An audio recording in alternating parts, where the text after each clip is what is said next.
Thank you for being here, Mr. Anthony Ruffalo, certified financial planner. Certified Or financial planner. Unsolicited, our podcast. I think maybe we mark this one as solicited since it's a popular one. Yeah. We'll give full discretion there. Full discretion, solicited. So I've got this is my favorite Adidas. This is my Easter edition.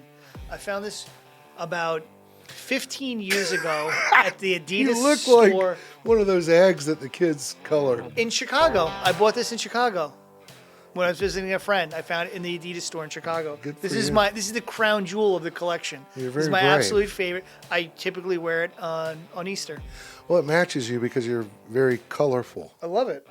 So I'm on the edge of my seat. You want to talk about retirement planning process? Let's get into it. Let's go. Let's do this.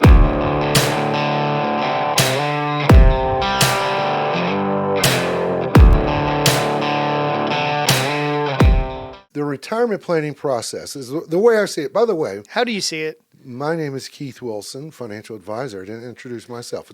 Why is it always going to be about Mr. Ruffalo? It's not. Nobody cares about either one of us. Okay, How many times good. I got to tell you that? Then that makes us feel a little more. I'm just telling you, nobody really cares. I would or so much comfortable. rather listen to like Josh Josh Brown Brown. or Animal Spirits or Andrew Huberman or Joe Rogan or I don't know.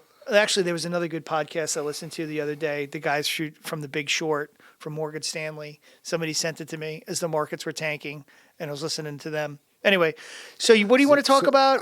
The retirement planning process. Retirement planning process. Which I've broken it down like this. How do you break it down? Break it down, We've down. got to answer these questions. When? When? Well, I got to have an order. When, where, what, how, and why. And why? This is good. I'm so excited for this podcast. This is groundbreaking. This is really This is great. groundbreaking material. So when we build a financial or retirement plan, yes. and maybe we can help folks out there that are somewhat do-it-yourselfers. Probably not. I don't want to help any DIYers. Okay. If you're a DIYer, shut this off. I don't want. No, they can glean something from it. Or they could see us. So when you build a retirement plan. And I say that because I think they'll just wind up inevitably just messing it up. And it's not like tile. Then they have to come to us. Well, it's and like we gotta if you're fix it. if you're doing carpentry or tile, you can just go to Home Depot or Lowe's and get another piece of material. If you're DIYing your own financial plan, you may not even know until 20 years later that you messed something up. You know, But go ahead. DIYer at home, caulk is a great product. Ugh. It covers a multitude of sins. You can hide any crack or miscut. But anyway. Caulk and paint makes a carpenter what he ain't. That's right. Retirement planning process. Let's start with the when. So when you meet with someone about their retirement plan, we've got to answer that question. When you meet or when you retire? Yeah, I saw that. We've got to ask the question when. So when do you want to retire? And why is that so important? It sounds rudimentary, but we've got to have a target. Yes. Right? It's a formula. Now, some people I meet with working on a retirement plan, they haven't really. I ask, what's the magic age? Because some people have the magic age. Sure. To the day, month, and year. Right. Some people don't really have a magic age. I just want to see if I'm on track. Well, how are we going to know? Mm-hmm. So for some people that are what was the word? Ambiguity that you used earlier? Vagary. For some people that are vagary, we kind of pick a age. Vague. So it's important to know when so we can have that target. Not important. You have to. You have to know. It's a variable input that you need in order to do the calculation. But what I'm saying, if they're vagary about it, yeah, then I'm going to pick one to see if that will work. Yeah, so how that conversation goes is like, hey, Keith, I understand you may or may not know exactly when you want to retire. If you do, great. That's the number. We're done. If you don't, then it's like, hey, we need to pick something to operate, to create a framework within in order to reverse engineer the numbers that you're looking to know. So once we answer that question, we've got the target date, target Yes. age.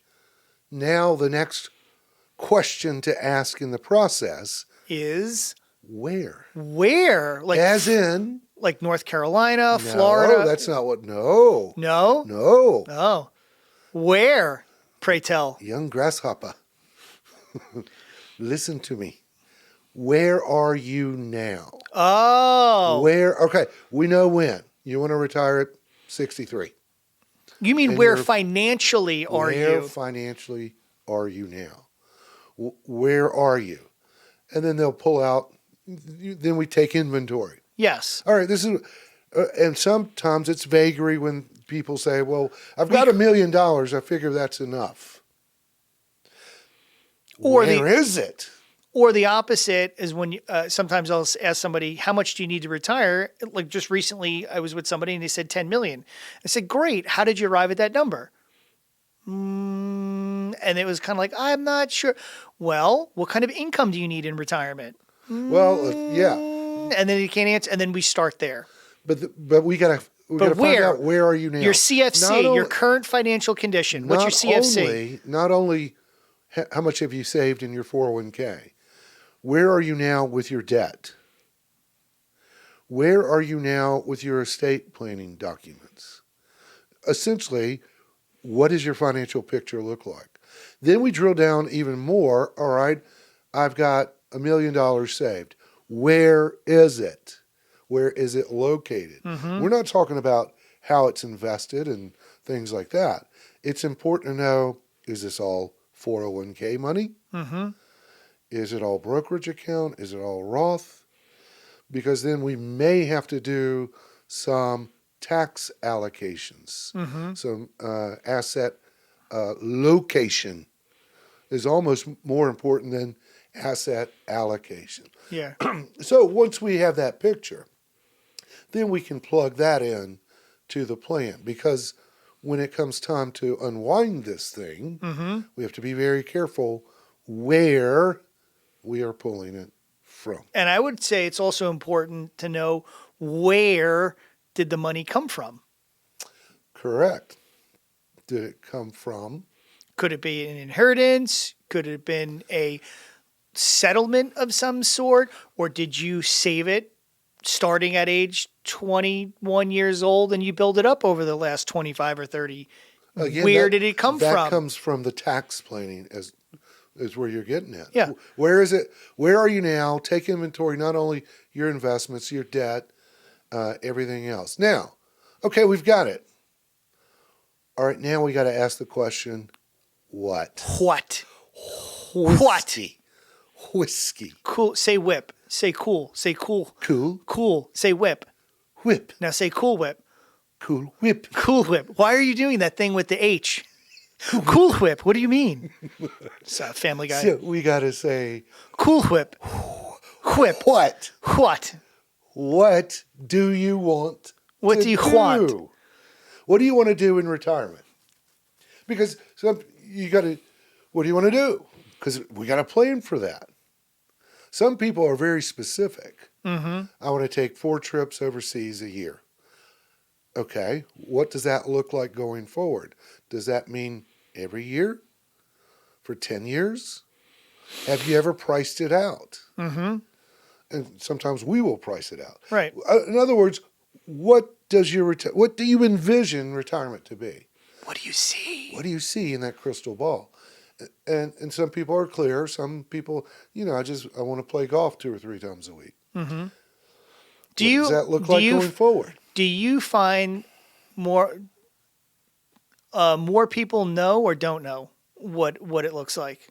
Oh, more people don't know. Don't know. So it's common to not know what the what is. Correct. But that, to me, as a financial planner advisor, I'm trying to get them to envision what it looks like. Right. And then sometimes I can coach them. Have you ever wanted to travel? Well, yeah, I just didn't figure I could do it. Well, that's what you want to do. We'll get to the how in a minute. Gotcha. So what does it look like is very important. Next, we get into, all right, Here's the how. See, most people think financial plan starts with numbers only. That would be a mistake. It's a mistake. That's terrible. I don't know who I've got $1 million. who would think that. Somebody told me I can pull 4% from that, and I can safely live. Boo. No. But now with the how, Some nerd told him that. pretty smart nerd. But in any case, now we got to the how. This is the numbers part. We know. Show me the money. Show me the money. Show me the money. Show me the money. Show me the money, Jerry. Show me the money. That's what we're. Show me the money, Keith. That's what we're gonna do. How? How? How? Now we know. We know all those questions of. All right. We know when. We know where you are now. Yep. We know what you want to do that requires money. How? How is where we plug in all this data. And then we make adjustments. Right. So sometimes we're saying, okay, you want to retire at 63.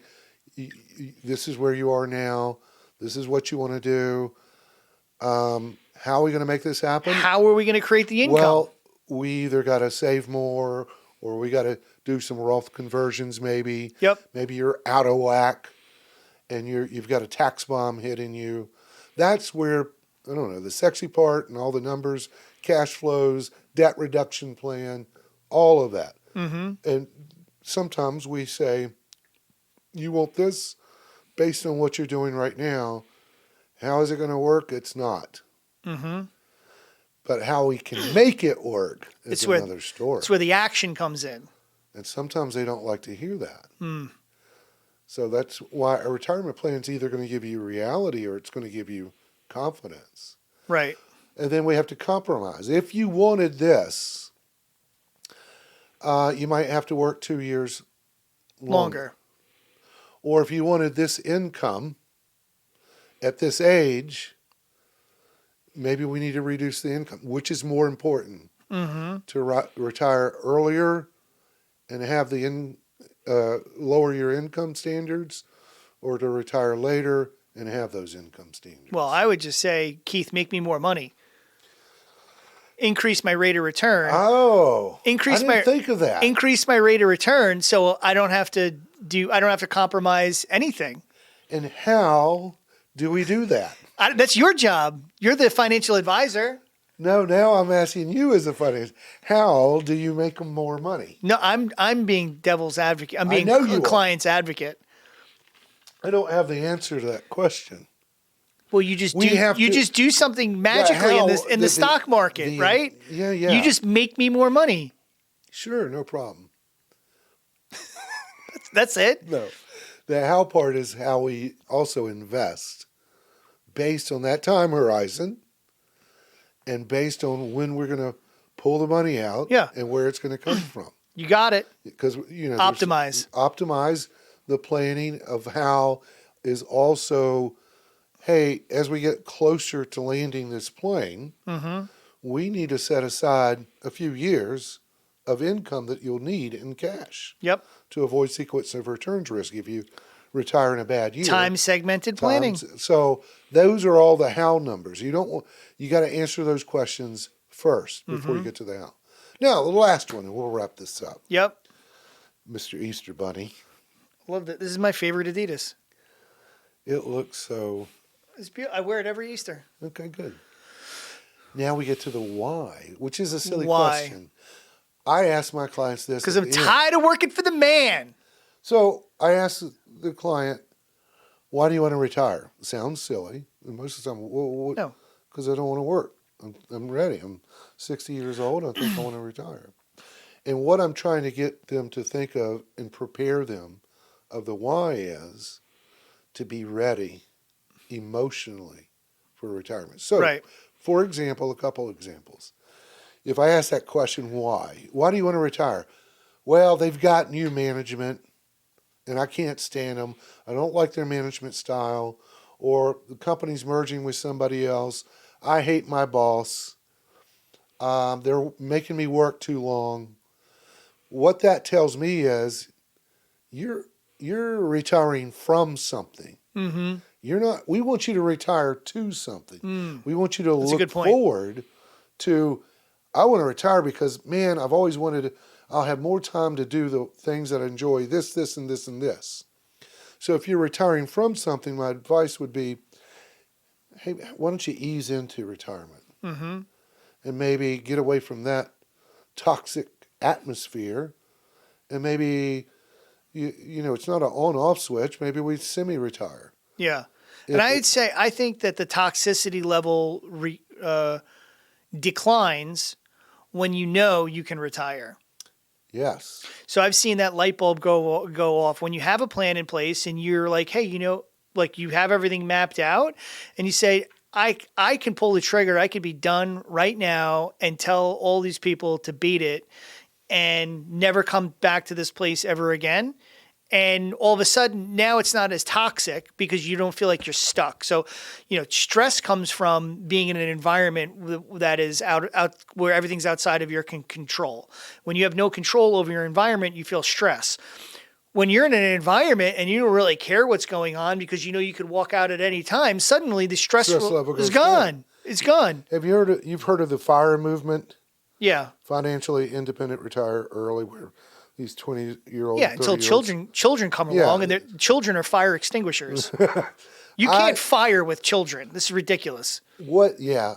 I don't want. This I is don't know, not squirrel. about fire, but. But I get it. Have you heard of FIRO? FIRO? No, FIRO. no. Financially independent, retire optional. So that's the what you're same saying. thing. That's what you're saying. But I just gave it an acronym. Yeah, retirement optional. Yeah, I think that's what. Financially independent, I retire think optional. this entire industry, it's about quote unquote financial freedom, and that's what everybody wants.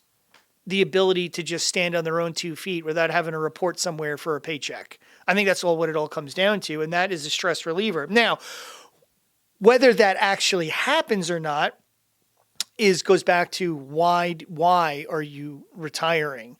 So if you actually get connection, if you actually enjoy problem solving and doing what you're doing, if you get a sense of community from work, if you actually you like really enjoy what it is that you've been doing, most people don't want to retire. They just want more autonomy over their schedule, more autonomy over their day. I've had numerous executives in their 60s tell me, man, if I could just work 2 or 3 days a week, I would still continue to work. Like if my employer could cut me a deal where, hey, I was making $500,000 a year. Pay me like 60 or 100. I'll work too. I'll give you even more than I'm worth.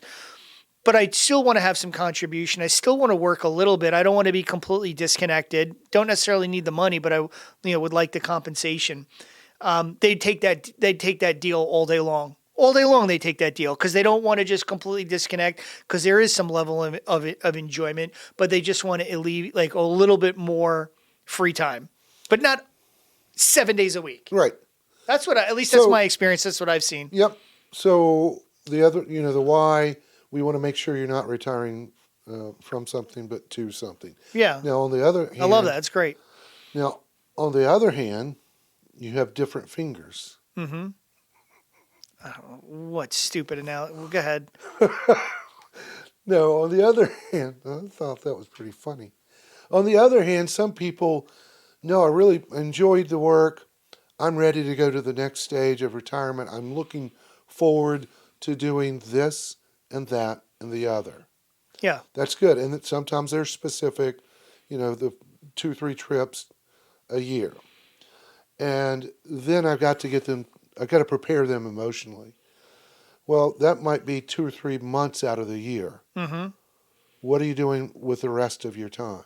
Mm-hmm. Because I've had numerous people retire and said, I can't do this. Right. Because they don't have a plan, a lifestyle plan. Mm-hmm.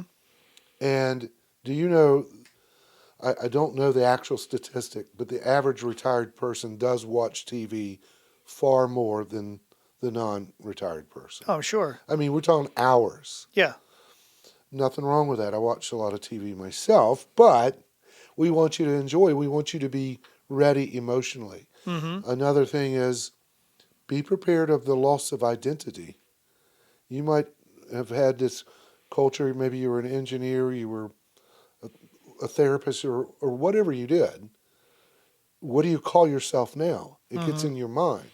So my advice or tip is connect socially. Keep connections with, not on social media, but join groups, join leagues, volunteer to keep you active socially with other people. Yeah, I forget what the statistics are, but women are much better than men. So female widowers are much better than male widowers because women keep a network of connections, whereas men are usually like, I've got like one or two people that I talk to, and then if the wife passes away, the husband has a horrible time because that's usually the social connection, Right. the social fabric. Whereas female widowers usually do way better in retirement or older because they have a much larger network of connection. I remember when my mom and dad retired, pretty much at the same time. And you got to understand, my dad, growing up, he was a very quiet man. He came Smart. home. He's a smart man. I've learned that quiet men are smart men. Yeah, very smart. But he was quiet. For half of my child life, he worked 2 jobs. He would get off at 4:30 from Western Electric, which is now AT&T, and he would go to Sears and sell suits at night. But after that calmed down or whatever, he didn't have a lot of friends. I never see him. He never went out with friends. Nothing like that. And I just remember when he retired, I got him into golf a few years before he retired. He just took off with it. But I thought when they retired, I said, what are they going to do? Because my mom and dad are kind of opposites. Yeah. My mom is very outgoing. Oh, she wants to be center of attention, and he's almost an introvert. Right. Well, the golf thing helped him because he joined golf leagues. Mom was a master quilter. She had quilting clubs, but they also did a lot of traveling. Not, flamboyant or overseas, but several times a year. So what I'm getting at, they found their connections, what they loved to do, and had the social connection there. Right. Separately, they traveled together, just those two.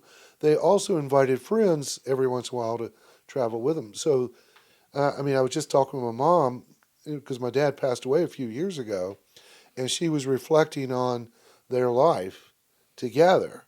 And she said, we had a great life. We had a great retirement. And she was naming everywhere they went. We went to Switzerland. We went here. We did that. We invited friends. And so that's what I'm getting at. Have a plan emotionally when that answers the why. Why you want to do it. Right. Plan emotionally. So, when, where, what, how, why. Why? I think that pretty much sums it up. That covers it. That's it for this episode of Unsolicited. Unsolicited. Do you like that sign? It's a little hard. I do like it. It kind of looks like a 4th grader. I did it in about 5 minutes. I can tell. It was when you wanted to rename the podcast to Unsolicited. Yeah. And I just went outside and I was envisioning more of like something professional. No, like a red rubber stamp. Like you're marking a piece of paper unsolicited with like a rubber stamp. I got it. Almost like you're kind of like, I don't know. You know what I'm saying? Like it's been processed. Boom. Like a trade ticket has been, All right. and you mark it unsolicited. Listeners, viewers, what do you think of his idea? Let us know. Thank you for watching.